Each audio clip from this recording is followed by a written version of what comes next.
Dear sisters, today I speak directly to the soul of every woman who has spent too much time fixing others while slowly falling apart herself. You've been the pillar, the glue, the safe place. You've carried burdens that were never yours to bear. You've poured from an empty cup and called it strength. But I came to tell you that it's time to refocus. Not on them, not on what they said, not on who left, not on what broke, but on you. When a woman stops explaining herself, when she stops defending her boundaries, when she chooses silence over drama, something shifts. Heaven starts to respond to her focus. Hell trembles when she stops chasing chaos and starts chasing purpose. You don't need to clap back. You don't need to post your pain. You don't need to fight battles that God already declared victory over. You need to focus. Focus on healing. Focus on growth. Focus on your assignment. Because when you focus on yourself, God handles the rest. You see, silence isn't weakness, it's strategy. Silence is a weapon in the hands of a wise woman. While they gossip, you're glowing.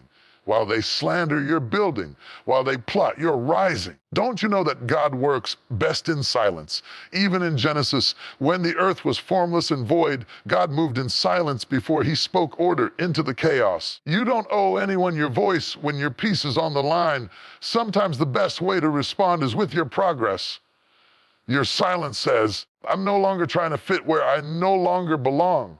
It says, I've outgrown this space, and I'm making room for the version of me that God has been molding in private.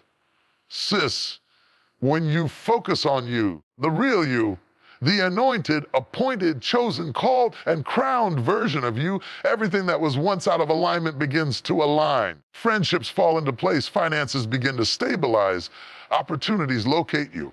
Peace becomes your new standard. Doors that wouldn't budge begin to swing open, not because you forced them, but because you finally stopped trying to prove your worth and started walking in it. You are not responsible for fixing everything that falls apart when you stop shrinking yourself. You're responsible for showing up for the woman God designed you to be. The one who doesn't need approval. The one who doesn't need to explain her growth. The one who can sit in silence because she's secure in who she is. So today, I dare you, yes, dare you, to stop explaining, stop overextending. Stop apologizing for needing space. Go silent, not in fear, but in faith and focus. Because woman of God, when you do, everything, and I mean everything, falls into place. There comes a moment in every woman's life when she must choose between explaining herself for the 100th time or stepping into silence. Not the silence of surrender, not the silence of fear, but the kind of silence that is drenched in divine authority, a sacred quiet that says, I know who I am, and I don't need to argue to prove it. That's not weakness. That is power, raw, radiant, unstoppable power. Silence has long been misunderstood, especially for women. Society tells you to speak up, defend yourself, prove your point, and explain your worth. There's another level, a deeper level, where true strength doesn't make noise. At that level, you don't clap back. You don't retaliate. You don't engage. You simply rise. And sometimes you rise in silence. A woman who chooses silence is not giving up. She is not defeated. She is not weak. She is simply done arguing with people who are committed to misunderstanding her.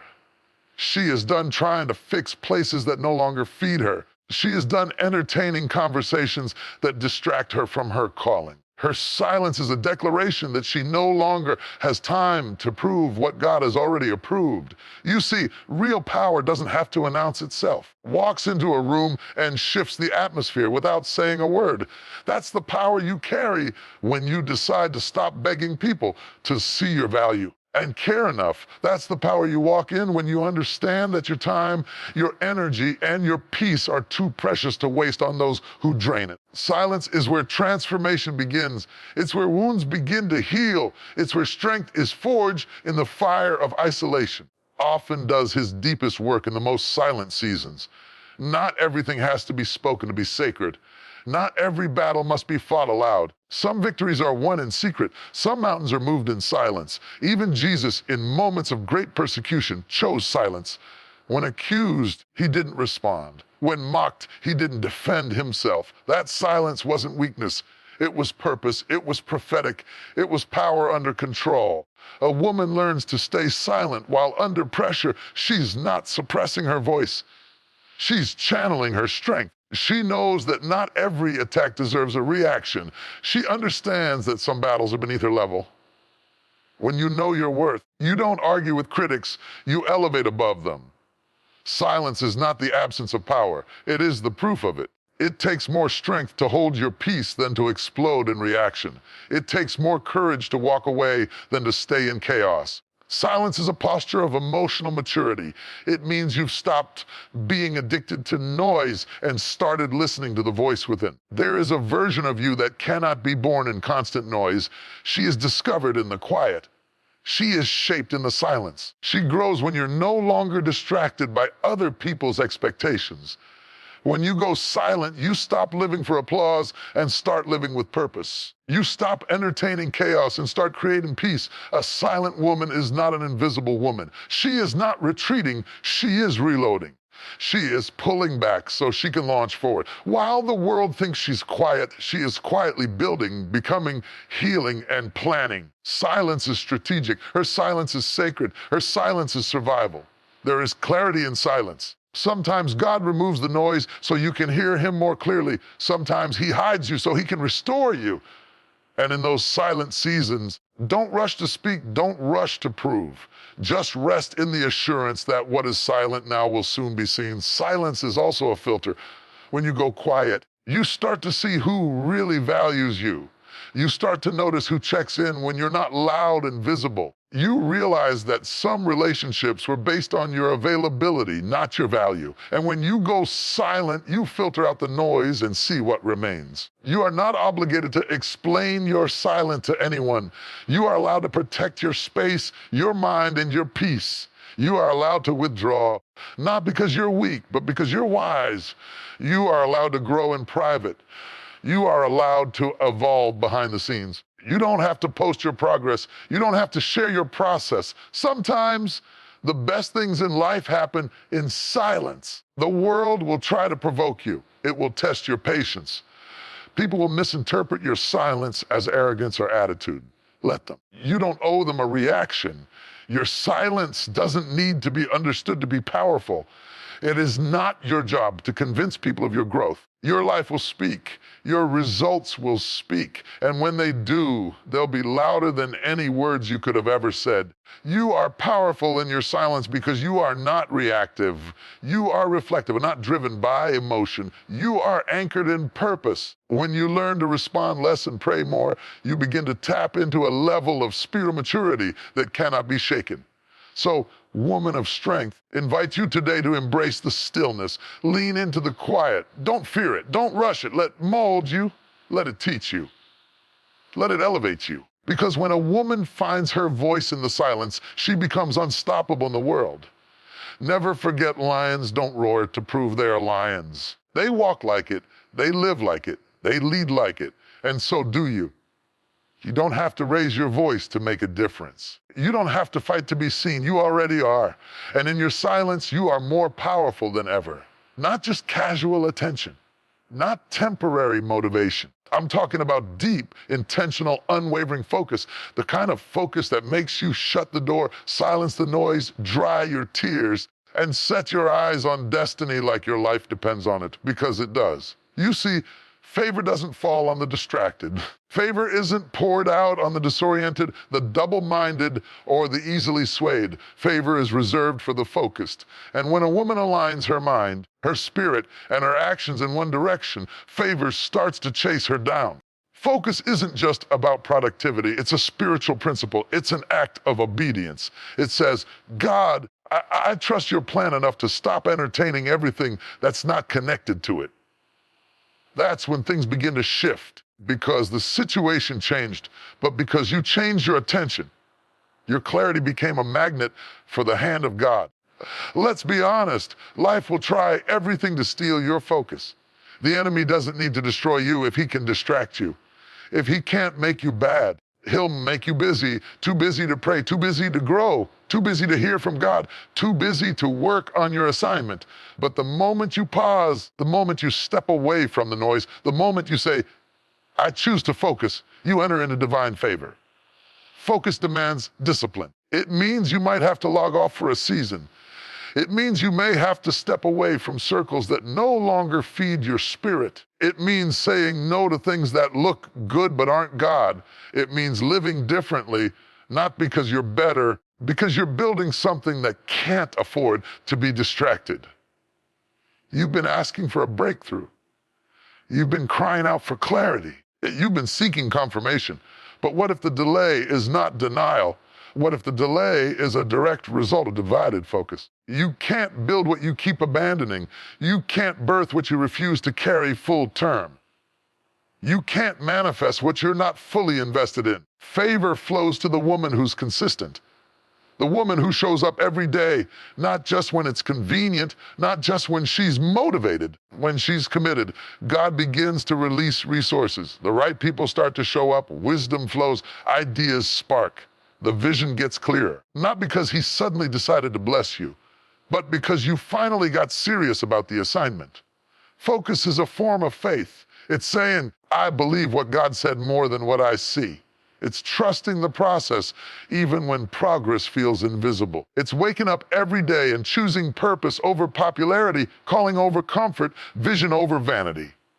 And here's the truth focus will cost you. It will cost you relationships. It will cost you approval. It will cost you comfort. But what you gain in return, peace, clarity, progress, is priceless. God doesn't waste focus. Every ounce of energy you pour into your purpose is accounted for. Every tear you cry in silence, every moment you push through discouragement, every sacrifice you make to stay aligned, he sees it and he honors it. There is a woman reading this right now who has been scattered mentally, emotionally, spiritually. You've been everywhere, trying to be everything for everyone and wondering why you feel so empty. Let me tell you why your focus has been fractured. But today, God is calling you back to center. He's calling you back to the vision he whispered when no one else was around. He's calling you to tune out the voices that don't carry your future and tune into the voice of truth. The one that says you were called, chosen, and crafted for something greater.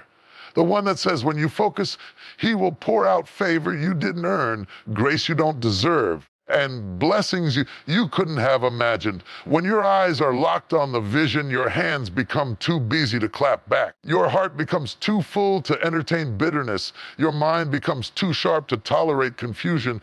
You begin to move with purpose. You begin to walk in power. You begin to draw favor like a magnet. This is not the season to be casual. This is not the time to be inconsistent. This is the hour where God is elevating focused women who have been in hiding but not idle, women who have been working behind the scenes, women who have been saying no to temporary pleasure so they can say yes to eternal impact. If that's you, I want you to know heaven is responding to your focus. Doors are opening because you didn't give up. People are watching because you stayed the course. Answers are coming because you remained in position. Let them call you quiet. Let them say you've changed. Let them wonder what you're doing in private. Because when the season shifts and your fruit begins to speak for you, they'll see what focus birthed. Don't despise the quiet season. Don't despise the hidden work. The favor that's about to fall on your life is a direct result of the focus you've committed to. Keep building, keep pressing, keep showing up even when it feels like nothing is moving. Trust that something is being prepared behind the scenes. So if you've been distracted, it's time to reset. If you've been discouraged, it's time to realign. Wipe your face, clear your space. Turn down the volume of the world and set your face like flint. You may not always see it, you may not always feel it, but rest assured, when everything around you seems to stop, when the door doesn't open, the phone doesn't ring, the breakthrough hasn't arrived, the answers feel delayed, it is not a sign of absence. It is often a sign of divine activity hidden beneath the silence. There is something holy that happens when the hustle halts and the only sound left is the beating of your heart and the whisper of his presence. And while the world may interpret your season of stillness as failure or delay, God sees it as the perfect place to refine, reveal, release what he has been cultivating within you. In other words, don't move, don't run, Don't retaliate. Don't respond to panic with panic. Just be still. Because even when you're still, God is not. Even when you're waiting, He is working. Even when nothing appears to be happening, everything is aligning strategically, divinely, perfectly. Stillness is where clarity is born. It's in the quiet that you begin to hear the voice of God more clearly. Not the loud voice of emotion, not the voices of people, inner critic or the fear-based thoughts, but the calm, steady, unwavering voice of truth that says, I am with you.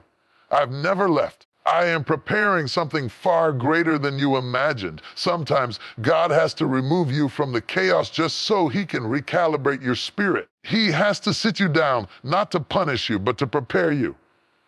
There are lessons you will never learn while moving. There are breakthroughs that require stillness, not because He can't bless you in motion, but because sometimes your pace is driven by pressure, not purpose. Stillness is where God resets your vision. In stillness, you remember what matters. You realign with the calling. You realize how many distractions you were chasing in the name of productivity. You begin to see where your soul was malnourished because your schedule was overflowing. And here's the truth that we don't like to admit. Many of us are addicted to motion because silence forces us to face ourselves. But stillness is not a confrontation. It's an invitation. An invitation to heal, to reflect, to reconnect with God in a way that business never allowed. It's in the stillness that your roots go deeper, that your prayers become more honest, that your heart becomes more tender, that your ears become more tuned to the Spirit. Some of the most profound miracles in Scripture didn't happen in a whirlwind of activity. They happened in the quiet, in the unseen, in the waiting. Jesus often retreated to still places, to mountains, to gardens, to solitude before stepping into miracles, decisions, and power. He knew that stillness was not a pause in power. It was a place to tap into it. The favor you're praying for, the doors you want opened, the healing you're seeking, it may not come with fireworks. It may not arrive through a loud announcement. It may come in a whisper, in a moment of surrender, middle of your stillness. When Elijah was hiding in a cave, broken and tired, the Lord passed by. First came a mighty wind, but God was not in the wind. Came an earthquake, but God was not in the earthquake. Then came a fire, but God was not in the fire. And finally came a still small voice. And there, God was present. Don't despise the still season. Don't resent the pause. Don't curse the quiet. Embrace it. Lean into it. Sit with it. Because if you allow it, stillness will shape you into a woman who doesn't flinch at storms because she's found her anchor in silence. Stillness is not weakness. It's not defeat. It is the breeding ground for wisdom. It is the posture of someone who trusts God so deeply. She doesn't need to rush, explain, or strive. She waits with dignity. She rests with faith. She listens with expectation. If you're in a season where you feel like nothing is changing, I want to speak this truth over you. Things are changing. You may not see the fruit yet. The roots are growing. You may not feel the shift, but heaven is orchestrating something on your behalf. The favor, the clarity, the healing, it's coming. It won't come through force. It will come through faith. Stay still, not idle, not passive, not lazy, but still in spirit, calm in soul, grounded in truth. Trust that what God is doing in your stillness is far more powerful than what you could do in your own strength. He is preparing you. He is protecting you. He is positioning you. And when the time is right, when the lessons have been learned, when your character has been refined, He will release you. And when He does, you won't move in confusion. You'll move in clarity. You'll walk in wisdom. You'll carry peace. And people will ask, where did she get that strength? And you'll say, in the stillness, you do not owe anyone a by-play report of your transformation. You don't have to shrink back to make others comfortable with your growth. You don't need permission to become who God created you to be. Evolving is not betrayal, it's obedience. And if your growth offends them, let it. Your life is not a democracy. It is a divine assignment. Far too many women stay stuck in cycles of stagnation because they're waiting on applause that will never come. They're waiting for people to validate their next move, explain away their boundaries, justify their glow up. But let me free you today. You owe no one that kind of access. When a woman begins to evolve, she will be misunderstood. People will talk. They'll say she's changed, and they'll be right. She has changed. She had to. Pain changed her. Prayers changed her. Purpose changed her. The wilderness changed her. Late nights crying and early mornings trying changed her. And she's not the same. Not because she's pretending, because she's progressing. You do not have to go back and explain why you no longer tolerate dysfunction. You don't have to sit at tables that feed your trauma just to prove you're still loyal. You don't have to revisit places that once drained you just to prove you're still humble. That's not humility. That's self-abandonment. You can forgive and still move on. You can love people from afar. You can honor your past without dragging it into your future. Evolving doesn't mean erasing. It means ascending. It means stretching into something that once felt impossible. It means aligning your life with your assignment, not with their approval. You see, people will try to put you in a box. They'll hold you to who you were, even when God is calling you higher. They'll say, you used to be this, you used to do that, and you'll smile because you know you're not who you used to be, and that is a miracle. Let them talk. Let them speculate. Let them wonder why you're quieter now, why you're not at every event, why you no longer entertain certain conversations. You don't owe them access to your healing process. You don't have to broadcast every breakthrough. Your growth is not a performance, it's a personal resurrection. When you evolve, you start to lose interest in proving your point. You no longer need to be seen, heard, or applauded. You're no longer trying to fit into spaces that God has clearly moved you out of. You're no longer addicted to being liked because you've discovered the beauty of being aligned. And hear me clearly, evolving doesn't mean you think you're better than anyone. It means you're becoming better than you used to be. It means you're holding yourself to a higher standard. It means you're choosing being peace over pettiness, purpose over popularity, wholeness over hustle. Growth looks good on you. And even if they don't say it, they see it. They feel it. And yes, it might intimidate them. Your boundaries will offend the unhealed. Your confidence will confuse those who once fed off your insecurity. Your elevation will agitate people who benefited from your brokenness. That's not your burden to carry. And let's talk about the guilt that creeps in when you start putting yourself first. The guilt that whispers, you've changed too much. The guilt that says, they won't understand. That guilt is not from God. That guilt is a lie designed to keep you small. You were never meant to stay who you were. You are evolving because God is answering your prayers. You asked for strength, so He's building your character. You asked for peace, so He's removing chaos. You asked for growth, so He's stretching you beyond the familiar. You can't become who you're destined to be while clinging to who you used to be. The only one you are accountable to in this season is God. He is not asking for your explanations. He is asking for your obedience. He is not asking you to convince people of your growth. He is asking you to walk in it, to own it, to carry it with grace and boldness. And as you evolve, you will start to see everything else evolve too. Your circle will shift. Your language will change. Your desires will purify. Your goals will mature. What once entertained you will begin to irritate you. What once broke you will no longer trigger you.